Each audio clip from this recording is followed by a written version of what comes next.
Good morning to everyone. प्यारे बच्चों, आप आज की ऑनलाइन क्लास में class 9th geography lesson number 4 का छठवां और अंतिम भाग पढ़ने जा रहे हैं। आज की टॉपिक है वर्षा का वितरण, डिस्ट्रीब्यूशन ऑफ रेनफॉल, वर्षा का वितरण। इस टॉपिक में आपको मानचित्र की सहायता से समझाया जाएगा कि भारत में वर्षा का वार्षिक वितरण किस प्रकार है। यानी इसके पहले आपने पढ़ा है कि भारत में कहीं पर बहुत अधिक वर्षा होती है तो वहाँ बाढ़ आती है, कहीं पर कम वर्षा होती है तो वहाँ सूखा पड़ता है, कहीं पर मध्यम वर्षा होती है। तो हर क्षेत्र में भारत की जलवायु मानसूनी बेशक है, लेकिन वर्षा के वितरण में विविधता या विषमता पाई जाती है। तो उसको आप समझने का प्रयास करेंगे। तो सबसे पहले देखिए, भारत का जो पश्चिमी तट है, ये जो पश्चिमी तट है भारत का आप देख रहे हैं, और गाढ़े नीले रंग का और बैंगनी कलर का आपको दिखाया गया है। और इसी तरह से इसके उत्तर पूर्वी हिस्से में देखेंगे अपने देश के, तो ये वाला हिस्सा है जिसमें कि अरुणाचल, असम, मेघालय, त्रिपुरा, ये सारे जो है कि जो हिस्से हैं, और पश्चिमी घाट का जो विभिन्न राज्यों का लगा हुआ हिस्सा है, जिसमें महाराष्ट्र, कर्नाटक, केरल राज्य के पश्चिमी हिस्से हैं। तो इन क्षेत्रों में 400 सेंटीमीटर से अधिक वार्षिक वर्षा होती है।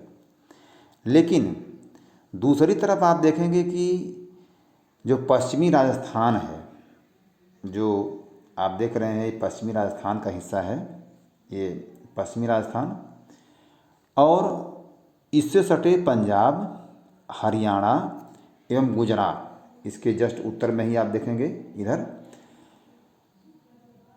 इन क्षेत्रों में 60 सेंटीमीटर से भी कम वर्षा होती है। और इसके बाद आप और देख लीजिए कि जो दक्षिण भारत का, यानी जो दक्षिण का पठार है, जो उसका आंतरिक हिस्सा है, यानी जिसको आप प्रायद्वीपीय पठार भी कहते हैं, एवं सह्याद्री के पूर्वी क्षेत्र, इस तरफ आप आएंगे तो इधर आप देखिए कि वर्षा कम होती है। इधर भी वर्षा जो है 60 सेंटीमीटर से कम होती है। अब इन क्षेत्रों में वर्षा की मात्रा कम क्यों होती है, ये आपके लिए एक प्रश्न है। तो आपको ये भी समझना होगा कि जिन क्षेत्रों में अधिक वर्षा होती है तो वहाँ क्यों होती है। तो पहले अधिक वर्षा वाले क्षेत्रों को समझ लीजिए, फिर कम वर्षा इन क्षेत्रों में क्यों होती है वो आपको बताया जाएगा। तो सबसे पहले देखिए कि जो दक्षिण पश्चिम मानसून आपके देश में आता है, वो प्रायद्वीपीय पठार के कारण, ये जो प्रायद्वीपीय भाग है आपके देश का, ये वाला हिस्सा है, इसके कारण से दो भागों में बढ़ जाता है। एक को हम कहते हैं मानसून की, दक्षिण पश्चिम मानसून की अरब सागर शाखा, ये है ये, और दूसरी शाखा है दक्षिण पश्चिम मानसून की बंगाल की खाड़ी शाखा, जो कि इस तरह से चलती है। तो स्वाभाविक है कि जो हिस्से इन पवनों के सम्मुख होंगे या सबसे पहले पड़ेंगे, ये वाले हिस्से, तो इस हिस्से में, यानी पश्चिमी घाट वाला हिस्सा आप देखिए, अरब सागर की मानसून की खाड़ी, मानसून शाखा के सम्मुख है, इसलिए यहाँ पर ज़्यादा वर्षा होती है। इसी प्रकार से जो बंगाल की खाड़ी वाली शाखा है, वहाँ भी मानसून पहले पहुँचता है, और यहाँ की पहाड़ियों द्वारा ये मानसूनी हवाएं रोक ली जाती हैं, जिससे कि यह क्षेत्र भी अधिक वर्षा प्राप्त करता है। अब इसके बाद प्रश्न है कि जो कम वर्षा वाले क्षेत्र हैं, जैसे ये है, थोड़ा फिर से देखिए इसको, जो आपको बताया गया था, जिसमें कि ये क्षेत्र है इधर का, या पश्चिमी राजस्थान वाला हिस्सा है, तो ये बहुत कम वर्षा प्राप्त क्यों करते हैं? तो इसका उत्तर यही होगा कि जो मानसूनी पवने हैं, जैसे कि जो बंगाल की खाड़ी शाखा के पवने हैं, इस तरह से चल रही हैं, यहाँ वर्षा करेंगी, फिर इनकी दिशा ऐसे मुड़ेगी और मुड़ करके ये गंगा की घाटी में पहुँचेंगे। तो जैसे जैसे क्रमशः आगे बढ़ेंगे वैसे वैसे वर्षा की मात्रा कम होती जाएगी। इसके बाद जो है कि जो ये क्षेत्र है, ये वाला इलाका है प्रायद्वीपीय भारत का जो आंतरिक हिस्सा है, इसको अरब सागर की मानसून शाखा से वर्षा प्राप्त होती है।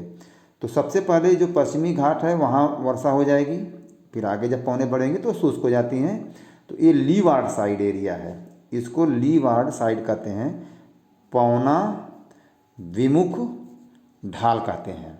तो लीवार्ड साइड एरिया है यह, इसलिए यहाँ पर कम वर्षा होती है। देश के शेष हिस्से में वर्षा की मात्रा मध्यम रहती है। देश का शेष हिस्सा आप देख रहे हैं, ये पूरा का पूरा हिस्सा है इधर, ये जो बाकी के हिस्से हैं उसमें वर्षा की मात्रा जो है मध्यम किस्म की रहती है, यानी 100 से 200 सेंटीमीटर के बीच में रहती है। हिमालयी क्षेत्रों में हिमपात होता है। तो मानसून की प्रकृति के परिणाम स्वरूप एक वर्ष से दूसरे वर्ष होने वाले वार्षिक वर्षा की मात्रा में भिन्नता होती है, और वर्षा की विषमता निम्न वर्षा वाले क्षेत्र जैसे राजस्थान, गुजरात के कुछ भाग तथा पश्चिमी घाटों के वृष्टि छाया प्रदेशों में अधिक पाई जाती है। अतः अधिक वर्षा वाले क्षेत्रों में बाढ़ें अधिक आती हैं, जबकि निम्न वर्षा वाले क्षेत्रों में सूखे की आशंका बनी रहती है। अब इसके बाद वर्षा का वितरण जानने के बाद आपको इस अध्याय की आखिरी टॉपिक को समझना है, और वह है मानसून एकता का परिचय। बच्चों ध्यान दीजिएगा कि ये टॉपिक अति महत्वपूर्ण है, और इस टॉपिक से एक प्रश्न बार बार आपसे पूछा जाता है कि किस प्रकार भारतीय मानसून एकता का परिचायक है। ये प्रश्न है, और इसका उत्तर जो है आप इसी टॉपिक में से देंगे। तो सबसे पहले थोड़ा सा सामान्य जानकारी हासिल कर लीजिए, फिर इसके बाद इस प्रश्न का उत्तर आपको इसमें मिल जाएगा। तो हिमालय के बारे में देखिए कि हिमालय अत्यंत ठंडी पवनों से भारतीय उपमहाद्वीप की रक्षा करता है। ये सभी बच्चे जानते हैं, बार बार आपको बताया गया है। इसके कारण अपेक्षाकृत उच्च अक्षांशों के बावजूद उत्तरी भारत में निरंतर ऊंचा तापमान बना रहता है। इसी प्रकार जो प्रायद्वीपीय पठार में जाएंगे आप तो देखेंगे कि प्रायद्वीपीय पठार 3 तरफ से समुद्रों से घिरा हुआ है, जिसके कारण यहाँ ना तो अधिक गर्मी पड़ती है ना तो अधिक सर्दी पड़ती है, क्योंकि समुद्र का समताकारी प्रभाव यहाँ पर पड़ता है। और समुद्र जो है किसी भी क्षेत्र के तापमान को नियंत्रित करता है। परंतु सब होने के बावजूद भी देखेंगे कि पवन की दिशाओं का ऋतुओं के अनुसार परिवर्तन तथा उनसे संबंधित ऋतु की दशाएं ऋतु चक्रों को एक लय प्रदान करती है। इसलिए मानसून एकता का परिचायक है। ये पहला पॉइंट होगा आपका उत्तर। फिर से देख लीजिए कि पवन की दिशाओं का ऋतुओं के अनुसार परिवर्तन तथा उनसे संबंधित ऋतु की दशाएं ऋतु चक्रों को एक लय प्रदान करती हैं। तो एक लय प्रदान करती हैं, इसका मतलब कि जो हमारा मानसून है वो एकता का परिचायक है। हालांकि वर्षा की अनिश्चितताएं तथा उसका असमान वितरण मानसून का एक विशिष्ट लक्षण है, तब पर भी संपूर्ण भारतीय भूदृश्य, इसके जीव तथा वनस्पति, इसका कृषि चक्र, यहाँ रहने वाले लोगों का जीवन तथा लोगों के त्यौहार उत्सव, सब कुछ जो है इसी मानसून लय के चारों ओर घूमता है। जैसे आपने देखा होगा कि आपके क्षेत्र में मानसून के आगमन के पश्चात कुछ त्यौहार उत्सव मनाए जाते हैं, तो आप ही के क्षेत्र में त्यौहार उत्सव नहीं होते हैं, बल्कि हर क्षेत्र में, भारत के हर हिस्से में मानसून के आगमन के साथ त्यौहार उत्सव मनाए जाते हैं, फसलें बोई जाती हैं और सभी लोग इसका इंतज़ार करते हैं। तो ये जो है एकता का परिचायक है। इसके साथ साथ देखिए कि उत्तर से दक्षिण तथा पूर्व से पश्चिम तक संपूर्ण भारतवासी प्रतिवर्ष मानसून के आगमन की प्रतीक्षा करते हैं। चाहे किसी भी क्षेत्र का निवासी हो, किसी भी क्षेत्र का किसान हो, किसी भी क्षेत्र का नागरिक हो, वो सभी लोग मानसून के आगमन की प्रतीक्षा करते हैं। चाहे किसी के क्षेत्र में कम बारिश हो रही हो, किसी के क्षेत्र में ज़्यादा बारिश हो रही हो, वो अलग बात है, लेकिन मानसून का इंतज़ार सबको रहता है। और अंतिम बात देखिए कि मानसूनी पवनें हमें जल प्रदान कर कृषि की प्रक्रिया में तेजी लाती हैं एवं संपूर्ण देश को एक सूत्र में बांधती हैं। और नदियाँ जो इन जलों का संवहन करती है, उन्हें भी एक नदी घाटी इकाई का नाम दिया जाता है। तो बच्चों, इस पूरे चैप्टर को आप पढ़ने के बाद कुछ प्रमुख जो अभ्यास के प्रश्न दिए गए हैं उसको भी हल करेंगे। जैसे आपको दिया गया बहुत आसान प्रश्न है, आपको पूरा चैप्टर पढ़ा दिया गया है और बड़े आसानी से आप इसको कर भी सकते हैं। और यदि कहीं समझ में नहीं आता है तो आप उसको पूछेंगे, कोई परेशानी वाली बात इसमें नहीं है। तो सबसे पहला प्रश्न देखिए क्या है। 4 विकल्प दिए गए हैं, एक विकल्प आपको चुनना है। तो पहला प्रश्न क्या है कि किस स्थान पर विश्व में सबसे अधिक वर्षा होती है। तो आपने पढ़ लिया है कि जो मासिनराम है मेघालय में, वहाँ पर सबसे अधिक वर्षा होती है। इसी तरह से ग्रीष्म ऋतु में उत्तरी भारत में बहने वाली पवन को क्या कहा जाता है। सब बच्चे जानते हैं, लू कहा जाता है। तो निम्नलिखित में से कौन सा कारण भारत के उत्तर पश्चिम भाग में शीत ऋतु में होने वाली वर्षा के लिए उत्तरदायी है। तो जो पश्चिमी विक्षोभ है वही उत्तरदायी है। बहुत ही आसान प्रश्न है, इसको आप कर सकते हैं, आसानी से कर सकते हैं, कोई परेशानी वाली बात इसमें नहीं है। फिर नेक्स्ट क्वेश्चन आप देखिए, भारत में मानसून का आगमन निम्नलिखित में से कब होता है।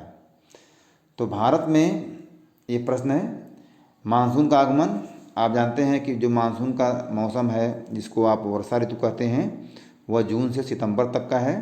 तो स्वाभाविक है कि मानसून का आगमन जो है जून के प्रारंभ में ही हो जाएगा। इसका उत्तर यही होगा। निम्नलिखित में से कौन सी भारत में शीत ऋतु की विशेषता है। तो शीत ऋतु में आप देखते हैं कि आकाश जो है साफ रहता है, धूप निकलती है, तो दिन थोड़ा गर्म रहेगा, लेकिन रातें जो है बहुत ठंडी होती हैं। तो गर्म दिन और ठंडी रातें इसकी विशेषता होगी। फिर इसके बाद निम्नलिखित प्रश्नों के उत्तर संक्षेप में दीजिए। तो आपका प्रश्न है, पहला प्रश्न क्या है कि भारत की जलवायु को प्रभावित करने वाले कारक कौन से हैं। तो जो विश्व की जलवायु को प्रभावित करने वाले कारक थे, उन्हीं कारकों को लिखना है। अक्षांश, ऊंचाई, तुंगता, हैं, बहुत सारे कारक हैं जो कि आपको बताए गए हैं, उन्हीं कारकों के नाम लिखने हैं। तो भारत में मानसूनी प्रकार की जलवायु क्यों है। तो मानसूनी प्रकार की जलवायु की विशेषता आपको बतानी है। और भारत के किस भाग में दैनिक तापमान अधिक होता है और क्यों होता है। दैनिक तापमान अधिक होता है और क्यों होता है। तो जो उत्तरी भारत का हिस्सा है वहाँ पर दैनिक तापमान अधिक होता है। तो यहाँ पर प्रश्न ये होगा कि दैनिक तापांतर दैनिक तापांतर यानी कि रोज़ के तापमान का अंतर अधिक क्यों होता है। तो आप उस संदर्भ में जो है लिखेंगे उत्तर भारत में होता है। और क्यों होता है, क्योंकि यह समुद्र से दूर है। यहाँ पर समुद्र का कोई समताकारी प्रभाव नहीं होता है। इसी तरह से और भी ढेर सारे प्रश्न हैं, इसका मैं आपको अलग से वीडियो बनाकर बच्चों बताऊंगा। तब तक के लिए जितना आपको पढ़ाया गया है उतना आप करिए और पूरे अध्याय का आप नोट्स तैयार करिए। तो तब तक के लिए सभी को धन्यवाद।